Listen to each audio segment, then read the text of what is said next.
بس آپ میرے ساتھ جڑی رہیں، انشاءاللہ میں آپ کو وہ سب بتاؤں گی جو آپ نہیں جانتی۔ میری پیاری بہنوں، سب سے پہلے تو میں رمضان کی فضیلت بیان کرنا ضروری سمجھوں گی، اور آپ بھی یہی چاہتی ہیں کہ ہمیں رمضان کی برکتوں کے بارے میں بتایا جائے، تو اسی لیے سب سے پہلے میں آپ کو رمضان کی برکتوں، عظمتوں اور رفتوں کے بارے میں بتاؤں گی، اس کے بعد اپنے سبقت کی طرف جاؤں گی۔ میری پیاری بہنوں، رمضان کا مہینہ یہ وہ مہینہ ہے جس میں دعائیں قبول ہوتی ہیں، نیکیوں کا وزن بڑھا دیا جاتا ہے، برکتیں آسمان سے اترتی ہیں، اور وہ فیصلے ہوتے ہیں جو زندگی کے رخ موڑ سکتے ہیں۔ مگر میری بہنوں، شیطان تو اس وقت قید ہے، مگر آپ کا نفس اب بھی آزاد ہے۔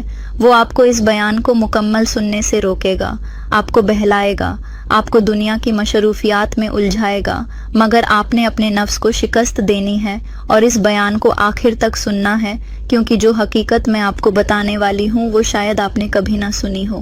اللہ کا فرمان ہے، رمضان وہ مہینہ ہے جس میں قرآن نازل کیا گیا، جو لوگوں کے لیے ہدایت ہے اور حق باطل میں فرق کرنے والی دلیلیں ہیں۔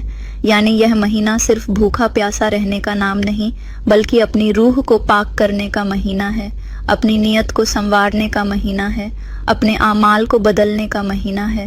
میرے نبی نے فرمایا، جب رمضان آتا ہے تو جنت کے دروازے کھول دیے جاتے ہیں، جہنم کے دروازے بند کر دیے جاتے ہیں، اور شیطان کو قید کر دیا جاتا ہے۔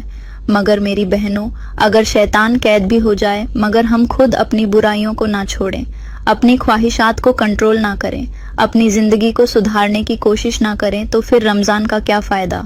حضرت علی نے فرمایا، رمضان صبر کا مہینہ ہے اور صبر کا بدلہ جنت ہے۔ مگر کیا ہم نے اس صبر کی حقیقت کو سمجھا ہے؟ صبر صرف کھانے پینے سے رک جانے کا نام نہیں، بلکہ اپنی نظروں کی حفاظت کرنا، اپنی زبان کی حفاظت کرنا، اپنے شوہر کے حقوق کو پورا کرنا، اور اپنے نفس کو ہر بری بات سے روکنا ہی اصل صبر ہے۔ رمضان میں نیکیوں قیمت ہزاروں گنا بڑھ جاتی ہے، مگر افسوس بہت سی عورتیں اسے محض ایک رسم سمجھ کر گزار دیتی ہیں، روزہ رکھتی ہیں، مگر ان کے دل میں وہ تبدیلی نہیں آتی جو آنی چاہیے۔ کیا آپ نے کبھی سوچا کہ اگر یہی رمضان آپ کی زندگی کا آخری رمضان ہو تو کیا آپ اسے ایسے ہی گزاریں گی؟ نہیں تو پھر ابھی سے جاگ جائیں، کیونکہ جو وقت گزر جائے وہ واپس نہیں آتا۔ وقت کا سب سے بڑا دھوکہ یہی ہے کہ یہ ہمیں گزرنے کے بعد ہی سمجھ آتا ہے۔ میں آپ کو ایک حقیقت سے آگاہ کرنا چاہتی ہوں، اگر کسی کے گھر میں خزانہ دفن ہو اور اسے اس کے بارے میں بتا دیا جائے، مگر وہ سستی میں اسے نکالنے کی زحمت نہ کرے، تو کیا وہ اس خزانے کا فائدہ اٹھا سکے گا؟ نہیں۔ اور رمضان کا حال بھی کچھ ایسا ہی ہے۔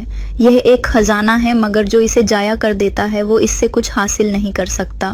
ایک مرتبہ ایک اللہ والے بزرگ کا گزر ایک ویران بستی سے ہوا۔ ہر طرف ویرانی سناٹا اور بکھری ہوئی ہڈیاں پڑی تھیں، در و دیوار گر چکے تھے، ایسا لگتا تھا جیسے یہاں کبھی زندگی موجود ہی نہ تھی۔ وہ بزرگ وہاں کھڑے ہوئے اور آنکھیں بند کر کے غور کیا